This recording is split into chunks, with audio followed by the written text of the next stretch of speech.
Hello, hello, hello. Happy almost 2025, but year's not over yet.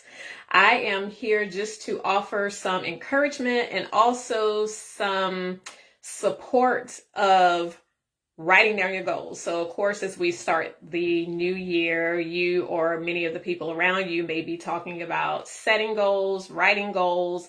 And let me say, every day can be a new year. Like it's never too late or too early to establish goals, to write down your dreams. But I think at the end of the year, it's just like this easy time. And there's this delineation between the old year and the new year.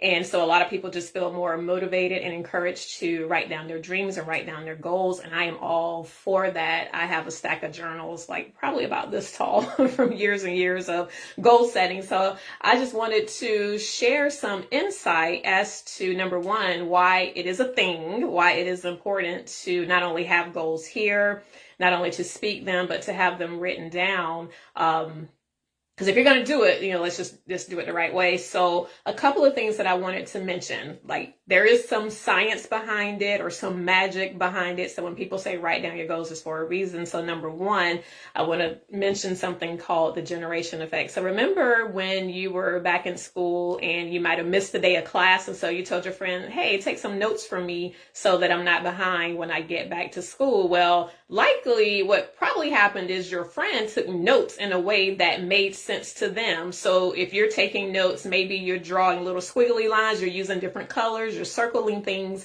and then your friend presents the notes to you and you're like, what in the world is this? So your friend is likely going to get a higher grade than you are because it made sense to them. It came from their brain onto the paper. So the generation effect is just basically that. When you go back to look at your journal, when you look at your notes, it needs to make sense to you. Everybody is just not like a wordy type person. Some people are visual. So I encourage you, when you're writing your dreams and you're creating your goals, be creative. Cut and paste. A lot of you do the dream boards. That's completely fine too, so that you can visualize what it is that you want. But that really is a thing. And then the other thing is encoding. So there's a structure in our brain in the temporal lobe called the hippocampus. And the purpose of that structure is to really filter. So when we get information, all the time we're getting information in. And so we have to figure out, our brain has to figure out what we're going to keep, what we're going to store, and what we're going to discard. So when you're writing down or forecasting your dreams, that information is being stored. And so when you're going through your day-to-day life, it may not be in the forefront of your mind, but you could literally be walking and overhear a conversation. And one word in that conversation, your brain's like, hey, that connects with something we wrote down. So think about when somebody says they're getting a new car, and all of a sudden you start seeing that car everywhere. That car has always been there, but now your brain is just more likely to see it and to notice it. It's because your hippocampus had stored it and it's like, oh, this is the car. So I say all that just to show you that writing your goals down, writing your dreams down, there is some science behind it. And so as we're starting this new year, if you haven't done it before, I highly encourage you to consider writing your goals down. There's so many apps that you can use that will actually send you prompts and reminders. You can do it the old-fashioned way with paper and pencil, but it is important to do it. And I often, because I'm an ambitious person, but I also like to stay in a place of gratitude and be content with the blessings that I have. So sometimes I vacillate between wanting to pursue, but then also wanting to chill. Well, there's like an ebb and a flow to that. You can do both. It's not either or, it's a both type of thing, because we're always expanding, right? So we're always expanding. And sometimes there are going to be some things that you're just not going to have an eye for until you get to different levels in your growth. And so it's okay. It's okay to say, well, I am grateful for where I am, where I've grown, but I also see more. I mean, think about the universe. Where's my globe? I keep this earth around. It helps me to find different places that I want to travel to, but it also helps me to remember that, the world is big and our earth is just one planet that's part of our solar system. Our solar system is in the galaxy, but there's multiple galaxies. So it's just big and big, and the universe continues to expand. So we're like the universe. We continue to expand. What you desired, your dreams and goals 5 years ago, chances are they're probably not the same. You likely you may be living in some of the things that you dreamed about 5 years ago, or you just may not be interested in those things anymore, and that's okay. Recognizing seasons, that's another thing that you need to think about too in life. Are you in a season of gleaning? Or are you in a season of growing? Are you in a season of resting? Are you in a season of pursuing? And again, that's why this time of year, a lot of people, regardless of what season they found themselves in, they'll say, okay, I'm starting fresh. December 31st, waiting for the clock to strike midnight, and now it's January 1st, so I get to start over and create this new year, and that's perfectly fine. Now, I've talked to people who say I really don't believe in setting New Year's resolutions or setting New Year's goals because every day I try to embody the life I want to live, and I embrace that as well. So wherever you are on the spectrum, my encouragement to you today, like I mentioned before, is just making sure you write it down. Writing down also serves as sort of like a history book. Sometimes when your faith is tested, you have to go back and remind yourself. You go back and see the evidence for yourself and see how things have worked out. It's also a way to bring gratitude into your life. So gratitude is almost like an immediate mood booster. So all of us have, I talk about ebbs and flows. So all of us have times when we're at our highest, and then sometimes we're, kind of at low points and don't feel as motivated, or sometimes wish things were different.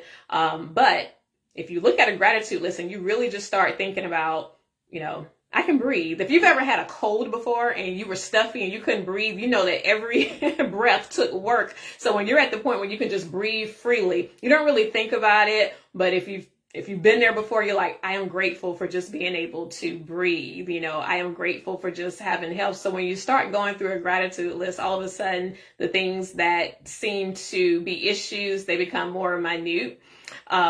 So yeah, I love this time of year personally because my birthday is on January 1st, and I grew up saying the whole world celebrates my birthday with me. I also love it because it's like, it's Christmas, and then my youngest daughter, her birthday is in December, and then we have our wedding anniversary January 3rd. So it's a wonderful time, and it's a time where I like to reflect on the previous years and the highs and the lows and the growth that happened as a result of that. And I like writing. I have my notebooks and, my drawings and, designing life. I work with people a lot talking about getting unstuck and creating lives that don't have to escape. Well, part of creating the life you don't have to escape is you have to define that. You have to define what that looks like.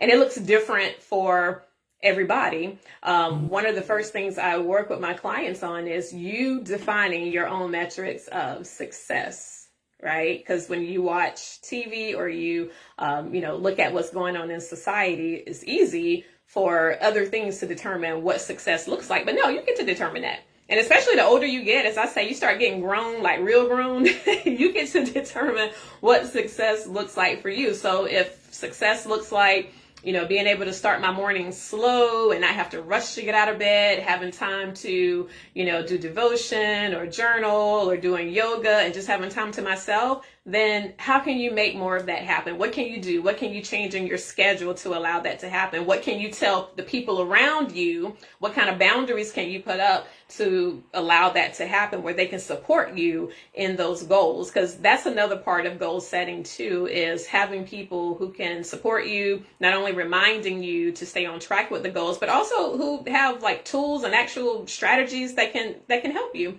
with those goals.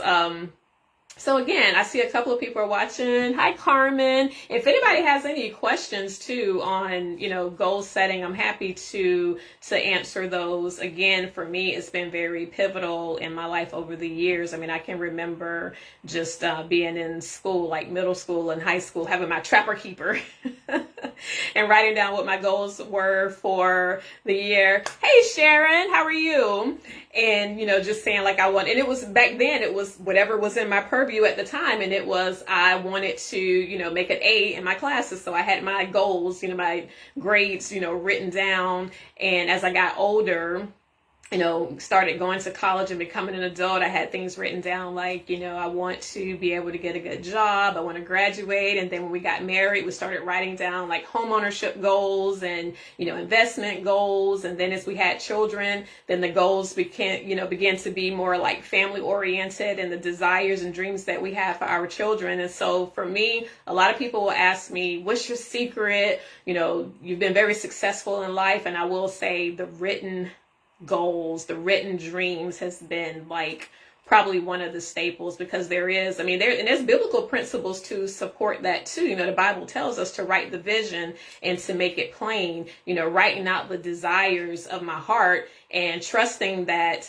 the desires that I have, that God put them there. So if he put them there, it's for a reason, and he's going to bring those to pass. Or if I have those desires in my heart and they aren't aligned with God's purpose for my life, to trust him enough to know that those desires will be removed and the true desires where he wants me to walk will be uncovered. And so that allows you to walk in a place of confidence too. It allows you to walk into a place of confidence, because if you can trust who you are, if you can trust the desires of your heart, then you're free to pursue those. So I get really excited talking about these sort of things, and I'm excited to see what 2025 holds for my life, my family's life, all of those who I am connected with. And again, for those of you who are just joining, I'm just talking about the importance of writing down your goals. I mean, there are statistics that say that people who at least have goals and dreams and visions in their mind are a lot more likely to accomplish those than people who don't.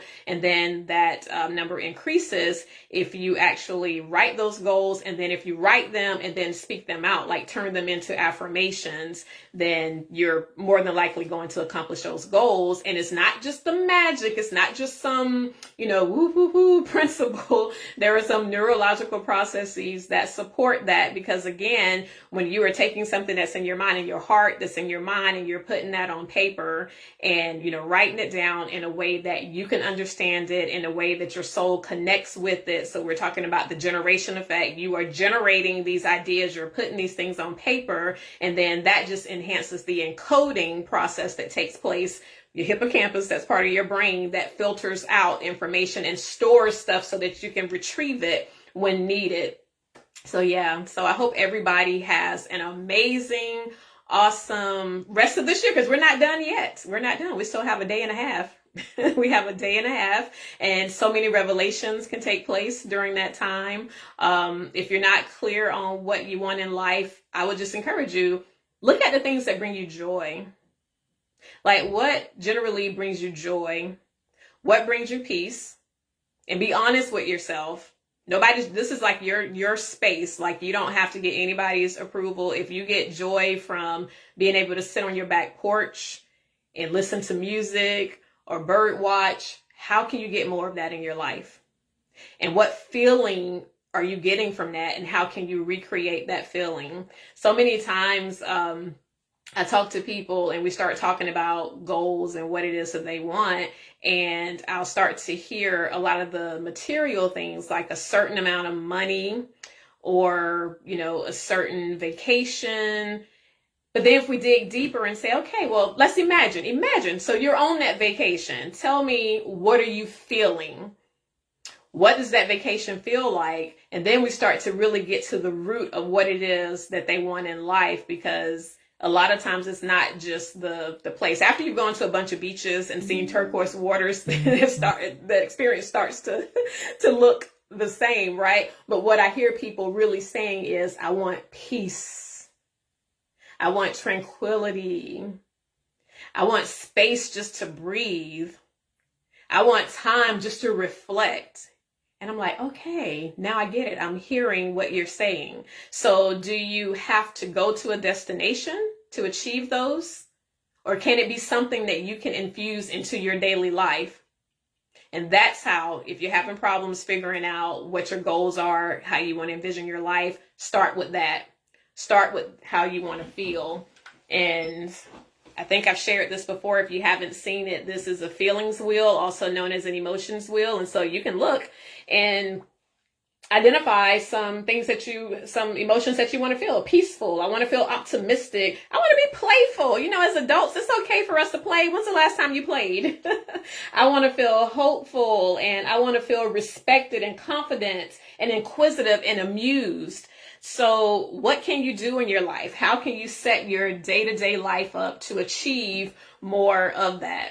So happy 2025. Kim, hey Kim, she says a lot can happen in a day and a half. Absolutely, a lot can happen. So I hope that you're inspired. I hope that the end of this year, despite what the beginning of your year or the middle of your year may have looked like, we know that life is not always peaches and cream. We have tough times. A lot of those tough times, on the other side of it, we come out a lot better. Growth hardly ever feels good. Hardly ever feels good when we are being stretched and we're in places where, maybe the tools and strategies that we had before that worked for us are no longer working. We're in places where we feel like we might be by ourselves and no one quite understand. But just remember that when you face those times, it's not going to be like that forever. So check your lens, and make sure that you're not viewing the rest of your life based on whatever those circumstances are. And regardless of how the beginning of your year looked, we're here at the end. You made it. If you're on here, if you're listening later, that means that you made it.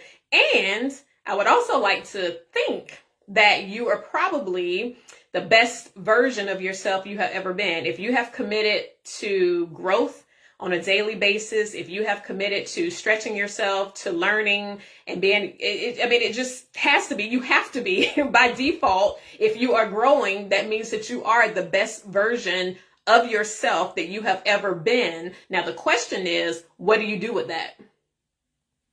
What do you do with that? If you are the better version, how does that show up in your day-to-day life? How does that show up in your relationships? And not just your relationships with other people, but your relationship with yourself. Thank you, Carmen. Carmen said great words of encouragement. Yeah, so think about it. What you're going to do about it. 2025, it's yours. You can create the life that you don't have to escape. And remember, it doesn't have to look like anybody else's. Do the things that bring you joy. Do the things that bring you peace. And just, don't get discouraged when you go through the tough places. Make sure you get anchored, though, with a couple of people who can help you. I was just talking to a friend last week, and I was saying that when we're in those dark places or those liminal spaces where things are like uncertain and it's the scariest, when our emotions are all over the place, it's important to have people who can minister to you to tell you that it's not always going to be this way. That can give you that hope. And even as believers, it doesn't mean that you don't have faith. You have your faith, so that when times like that happen, that you don't sink all the way under. But it's still important to have people who can show you the bigger picture and let you know that there is life on the other side of that. And then likewise, be that for somebody else. When you're in one of your high times, who can you be an encouragement to?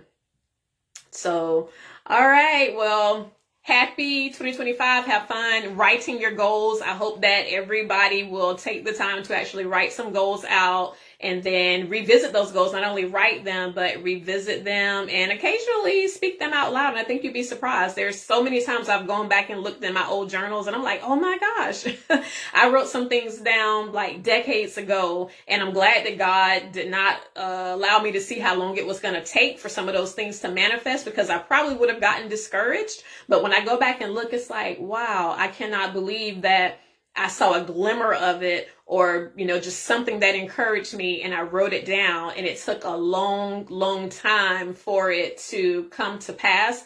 But I always say everything happens for a reason, every step, because quite frankly, we probably weren't mature enough, whether mentally mature, emotionally mature, or spiritually mature, to handle some of the things that we wrote down. So we trust God's timing and being able to deliver those things in the right timing. Hey, D'Antonio, I'm glad you're here. So, yeah, guys, I keep saying I want to go, but then it's like another thing will pop up that I want to share with everybody. And I really wanted to come on here and give myself as a gift to other people, because I know that I inspire people, and that I'm an exhorter, so I encourage people, motivate people, and oftentimes help pull greatness out of people, because I believe that all of us have innate gifts and we have multiple purposes of being here on this earth. But man, life and, distractions, and it's not always bad things, but just, even living in the dreams that we created takes energy and time, right? So sometimes just being pulled away and we just lose sight of so many things. So I like being able to remind people, because as I'm reminding you, guess what? I'm reminding myself. I have to refuel just like everybody else. And it's wonderful. Christina says tranquility and peace on the back porch, building Legos, drawing and writing goals. Yes. Peace is not a distant, unattainable future thing. It can be present in the moment. Absolutely. Absolutely. Because so many times we're, saying like, when I get there, your there is now. So this moment now, this was at some point you dreamed about this moment. And there are some parts in all of our lives that at one point used to just be a dream. And so always remember that, and don't trade the present time for the future. And this goes without saying, like, life is not promised. Our health is not promised. The economy is not promised. There's so many things that we cannot control. And so learning to have that inner joy and inner peace despite what's going on externally is such a flex. It absolutely is. Oh, thank you, Kim. Thank you. So I just want everybody to experience joy. One of the saddest thoughts for me is that people will leave this earth and never know what it was like to actually feel peace. That just really makes me sad, because I've had times in my life, for years where I've had things that I didn't even know I was holding on to, and then to experience the liberation and go, oh my God, life literally looks brighter. I'm not kidding. Like the sun looks brighter, the sky looks bluer, and I'm thinking, if that was my experience, how many people actually go to their grave and not have this level of freedom? So that part makes me sad. So part of your journey, I hope, as you're writing down your goals and your dreams and you're visualizing your life, I hope that it does include more freedom and more peace and more joy. Nothing's wrong with the material things, don't get me wrong, but I hope that it's more of the intrinsic, values and, the things that money can't buy, basically, the things that money can't buy. Don't trade the present time for the future. Yeah, we can't. Yeah. And it's sort of like this balance though, because what have we been taught the whole time we've been in school? We're taught to set goals and then accomplish them. But then we also have to learn how to enjoy the present moment and enjoy the fruits of our labor. So, but it can be done. All right, guys. Well, I love you much. Happy 2025, and God willing, I'll see you in the future. Bye.